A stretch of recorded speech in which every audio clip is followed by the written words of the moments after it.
Hi, welcome to Threads of Resilience, where we discover the strengths that humans have when it comes to an adverse situation. Uh, Today with us is Abigail. Would you like to tell a bit about yourself, Abigail? Yeah, sure. So my name is Abigail, and I live in New England, which is the northeast part of the United States.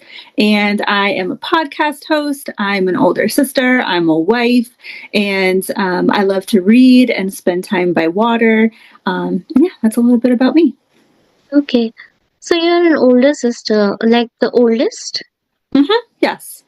So how was it being the firstborn child? I enjoyed being the firstborn for the most part. Obviously, it comes with its challenges being the first, but I love being an older sister. So you're the responsible one. Yes. Wow, that's so great. I'm complete opposite. But you said you had a podcast. So can I know a little bit about that? How did that idea came from and what is it about? Yeah, absolutely. So my podcast is called Beautiful Legacy, and it's spelled BEYOUTIFUL. And it started about 2.5 years ago at the time of this recording. It started in June, end of June, 2022. And I started it because I'd been told that I should start a podcast because I give good advice and I have a good podcast voice. I'd had a blog for a while. I thought about vlogging, but with my health, I figured it would be easier to do a podcast because I could do that just via voice and not have to necessarily feel good or like look good, and be able to kind of just do it via voice. So that's kind of how that started. I didn't really have a lot of direction entirely at first. I didn't know like exactly what it was going to be entailing or anything like that, but I decided to start it, and then I signed up for a host platform, recorded a couple episodes, immediately put them out, and then was like, okay, I'm doing this. So it started out with basically just me and then also some friends occasionally. And then it's grown. I've had people from different organizations, different authors, actors, musicians, all kinds of people on it. It focuses on mind, body, soul health. And how those things are connected, and each episode is different. So while there is like that common thread, there is different things that we talk about. Like we talk about relationships, romantic relationships, friendships, parenting, different things like that. I've done several episodes as well about like just general life skills or things like fire safety or hair and nail care, different things like that that I think is important to talk about. Taxes, different things like that. But for the most part, it's about the connection between mind, body, soul health. And while some are focused more on the soul health, some are focused more on mind health, some are focused more on like physical health, they all kind of tie in together. Yes, that sounds very beautiful. And your podcast name is also beautiful. So that's Thank you. amazing. But you said that you couldn't vlog because of traveling issues. Like, what issues are we talking about here? So I technically could vlog, but with my health, I didn't want to have to be in front of a camera all the time. So I deal with migraines. Is a big thing that I deal with. And so sometimes being on my phone is hard for me when I'm in a lot of pain. But if I can record a podcast and just, put my phone down or not have to look at the camera, that is something I can do easier than vlogging because obviously with a vlog, you need to be looking at the camera. So Yes, yes, yeah. it helps. So, And so deal with migraine and other health issues too, but that's a big factor for me of how I have to live my life. so, how does these health issues bother you currently? So with the migraines, it's a lot that goes with that.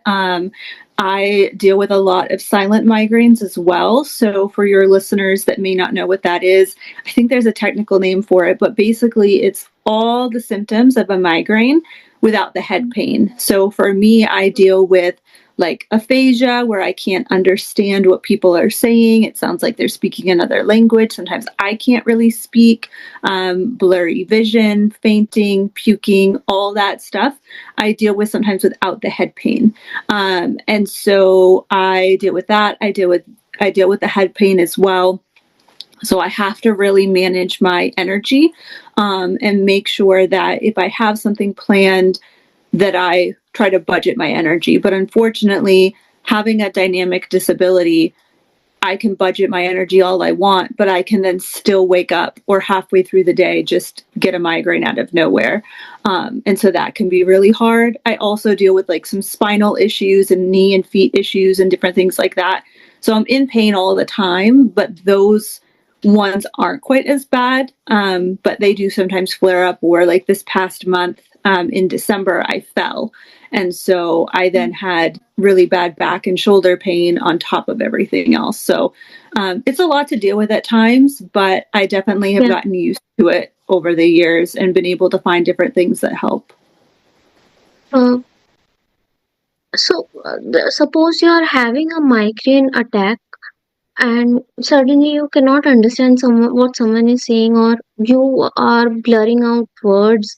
So, like, how did you manage to get used to that or even deal with that? So that is one of the symptoms I think that's the hardest for me. I'm home a lot of the time. And so most of my interaction is with people either virtually or my husband. And so if it's virtually and I'm like listening to a podcast or something, or if I'm watching a show, I just obviously stop watching a show, or I'm doing something on social. But sometimes it can be really hard with my husband, or sometimes it happens otherwise too. But he's just kind of learned, like, if I'm saying things that don't make sense, and he'll ask me to repeat it. But if I think that I'm making sense, he'll be like, okay, you need to just rest. And he'll get me like ice or heat, or try and help me do things that help with the migraine. And so that is helpful. But that I think is one of the hardest, because it's really hard not to be able to communicate what you need. Yes, Luckily yes, with him, definitely. he can kind of know like what helps me, but it definitely can be hard. I know there have been a couple times where I've been recording a podcast episode, and it's been very hard for me because I've had to think really hard to make sure that what I'm thinking is coming out with what I'm actually trying to say. And so there have been times where I've wondered whether I make sense, but then when I listen back when I feel better, I'm like, oh, I made more sense than I realized. Like, maybe I would have said that slightly differently, but at least I made sense. So I've been able to manage it fairly well, but it definitely, I think that's one of the hardest symptoms, especially since that tends to come out of nowhere. Yeah, It's more yeah, random, I feel like, than the other symptoms.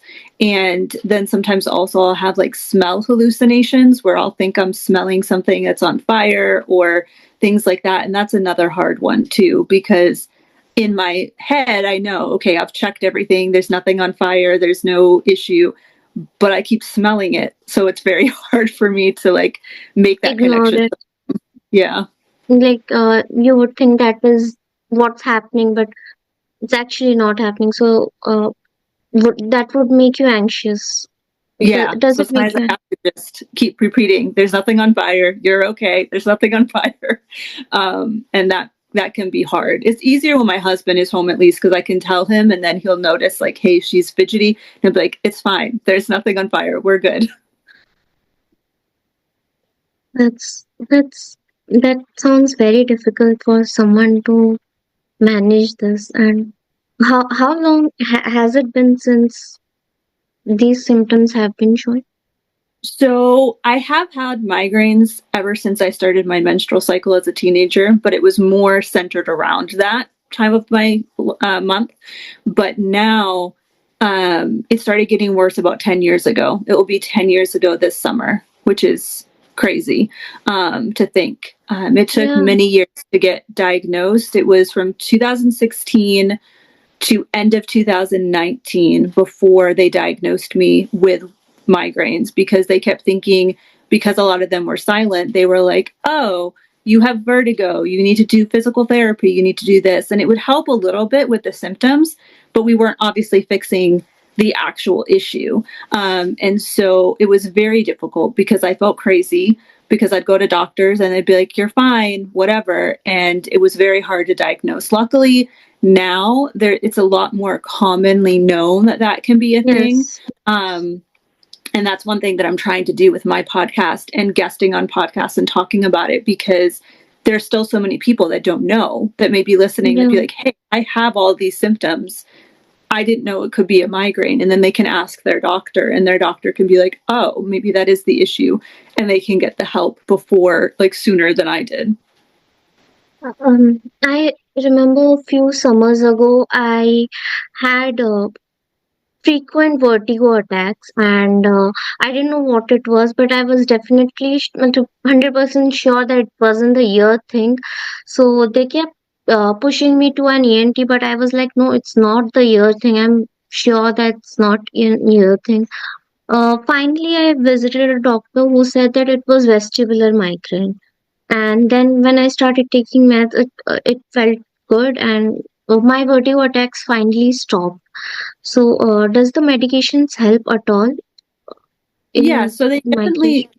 they definitely do. So I don't know where you're at, if this is an option, but in the United States, they started this back in 2019, luckily, but they have shots.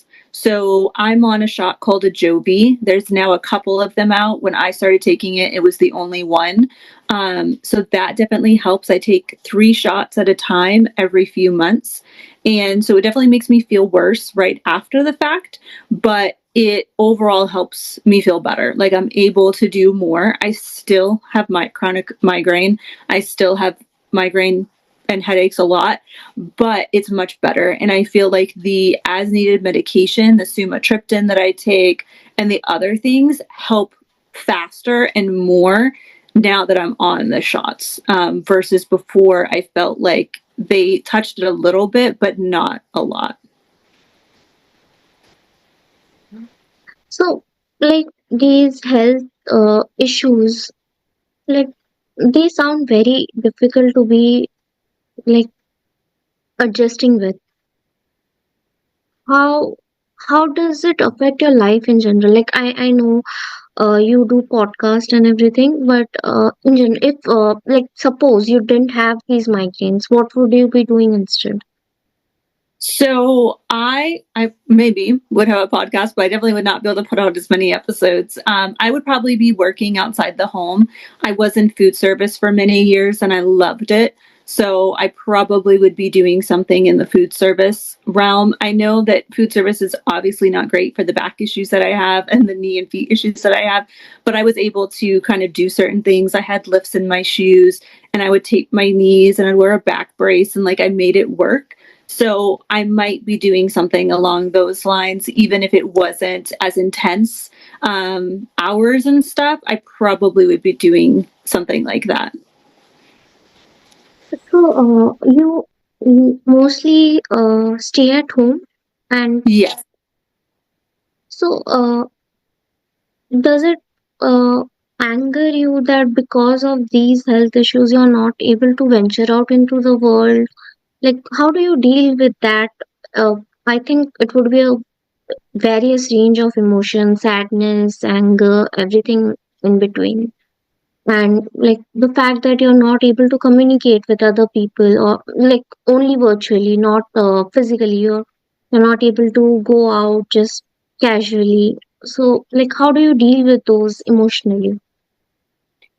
So there are some days that it's really hard, because I'm very much a social person. But I have learned, at first it was very difficult. I started, sinking back into depression. Mm. But I've learned since that I would not be able to do as much if I wouldn't be able to impact as many people if I was able to work. Like, yes, I'd have the people in person, but I'm able to reach so many people through a virtual connection. And I've found ways between Marco Polo, between Google Meet calls that I do a couple times, like maybe once a month, or at least like 6 times a year with a bunch of people all over the world. Like, I have found ways to be able to communicate. Obviously, it's not the same, as in person, but I've Yeah. also been able to realize, hey, I wouldn't know these people probably if I didn't have this issue. And so it's helpful to know that what I do now and the people that I know now, I probably would not know if I didn't have the health conditions. But there are times that it's really difficult, especially I would say in the wintertime, Yeah. which we're in right now, because in the spring and the summer and fall, before it gets too cold, it gets very cold here. It's like in the negatives overnight and like Yeah. 1 degree during the day. It's Snows, not. right? Yes, yes, lots of snow. And so it's harder when I have to be inside and home. But if I can be outside, that's very helpful, because then I can still, go for a walk, and maybe I don't talk to a ton of people, but I could see people in passing and wave to them, or, whatever, things like that. So that's really helpful. And like I said, I've been able to do different things that I wouldn't be able to do, or know the people that I know if it weren't for that. But I do have found some local friends, either through my husband, his work coworkers, and they have spouses. And so I've been able to become friends with people, and we've been able to do get-togethers. But it definitely can be hard. I think the hardest part is when we have plans, or when his coworker and his wife or whatever, they invite us places and I plan to go, but then I wake up with a migraine. And then Brian, my husband, either has to go without me or has to stay home because I'm too sick and like dizzy that he doesn't feel safe leaving me alone. And so that can be really hard, because I know it impacts him and his social, activities at times. And then also, obviously, I want to go and do the things. Mm. But that is a very positive and very strong perspective that you put out here, that even uh, even with your health issues, you manage to have such an impact on the online world. I'm sure a lot of listeners have been impacted through your podcast and have uh, issues dealt with by listening to your podcast. I know I have. There was a neurodivergent podcast that you did very recently, I think, and it did help me a lot. So That's awesome. that's a very positive thing. But yeah, I definitely understand that pain when you wake up with a migraine and your plans cannot go as you have planned. But yeah, how do you like reassure yourself that it's okay, it's not that of a big deal, when your mind would be saying, no, it's a big deal. You cannot go because of one health issue that you have no control over. So, I think it's it's hard sometimes. I catch myself trying to speak positively all the time, and I think that mm, can be not good. Like, I do think it's important to be positive, and like you said, and like I was saying, I try and find the positives in it. But I think it's important to feel the emotions. I think that's why I can be positive about it for the most part, because I allow myself in those moments to be upset, to be sad, sometimes mm, cry. Sometimes if the migraine is too bad, crying is not really an option, mm, because it's makes it too bad. But just allowing myself to feel and remind myself that it's okay to say this sucks, because it does suck. yes, It's really hard, but that's a moment. And then I try and allow myself to feel and remind myself that the people that I have in my life at the moment, for the most part, are very understanding of my health. They know that I'm not just not going because I don't want to go. They don't take it personally.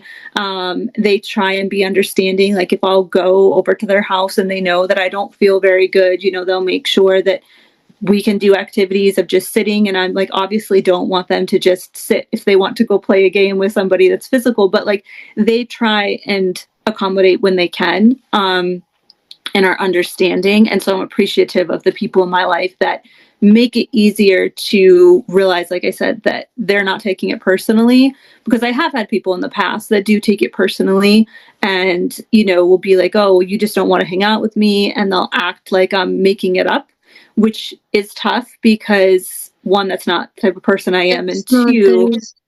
Yeah, and two, like these people that have said things like that in the past to me, they've known me for a very long time and they know the type of person I am. They know that I used to be very spontaneous and all these things. So like if that was really who I was, I would have been the greatest actor in the world to have pretended for that long that that's who I was. And now this is, what I'm doing. So I think was hard at first, which led to part of the depression part. But luckily, the people I have now, I think is really helpful. And like I said, just allowing myself to feel and remind myself that it's okay to acknowledge that it's really hard and to remind Mm. myself that Yes. I need to be able to feel those things, but how long I allow myself to stay there is the Mm. key. Because if I then stay there, then I'm not going to be able to impact the people. I'm not going to have a positive life. And I don't want to, this is the life that I've got. So I can either choose to find the joy in it, or I can choose to sit and complain about all the things I can't do versus focusing on all the things that I can do. That's really good, and it's really nice that you let yourself feel all those negative emotions, because when we don't want to feel it and we try to escape, we actually make it even larger than they were originally. So it's a very so when we actually put a cap on those emotions and we try to escape it, it actually comes back to us in a much larger quantity. So I'm glad that you let yourself feel that, and I'm glad that you have that understanding that it's okay to feel the negative emotions. That's Yes. uh, that's how did you develop that perspective that you have to feel the negative emotions? I don't know. It happened kind of slowly over time. I think for a long time I didn't think that I could have those emotions because it was going to impact the people around me if I was sad, or because I had people in my life that said those kind of things like, you can't be in a bad mood because you're going to bring the mood of everyone else around you down. And I do think to a point this is true. But at the same time, there's something called boundaries. And my emotions, if someone is letting that impact them, that is on them. Because, I have a husband. We're together a lot of the time, and he can come home from work and be super annoyed at Mm. everything and be short with me. And I can either choose, hey, I can let that ruin my day, or I can choose to continue to have a good day. And so, I've told him before, multiple times, that, if he comes home in a bad mood, I can be like, hey, either you can vent to me about it and tell me about it, or if you don't want to talk about it, that's fine. But you're not going to drag me down with you. So you need to, figure it out. Like, do what you're going to do, but like, don't keep trying to drag me down into it, because that's not going to happen. And sometimes I'm not the greatest at it. Sometimes I will, if I'm on the tipping point and I didn't have the greatest day and then he comes home annoyed, it can sometimes spiral for a second. But I think for the most part, either one of us is able to, catch it and be like, okay, this is ridiculous. Like, we need to just talk about it and then let it go, because that's not going to solve anything if we're just both grumpy with each other for no reason, or for reasons, but not the reason, at each other. So I think it kind of just happened slowly, but I think part of it was, like I said before, I can choose to complain all the time about everything going wrong in my life, all the things I Mm. can't do, or I can be grateful for all the things that I can do. And Mm. sometimes it is really hard when I can't do certain things that I want to do, but at the same time, I'm grateful for all the things that I can do. So previously you mentioned that there were a couple of people in your life who were very close to you. You had known them for a long time, and when these issues started showing up and you started canceling plans, they would, just assume that it's because you didn't want to spend time with them and say harsh things to you. Like, uh, so how did you manage to understand your boundary back then, that you have to let these people go? They are not good enough for your mental health, and it's important to make a change. How do you stay for yourself that time? Mm-hmm. So it was hard. I depending on the person, there were some people that I was just like, okay, I can't do this. This is not healthy. And then there were other people that I kept trying. I kept trying to, put into the relationship that they weren't putting back into the relationship. And Mm. eventually I realized, hey, a relationship goes both ways, and I Yes. can, want this, but I can't want this for both of us. So either they Mm. can meet me halfway and either come to me when I can't get out of the house, or wait until we can do a double date with my husband and their significant other, or they can come to me, and even if it's a little bit of a drive, I'll feed them dinner.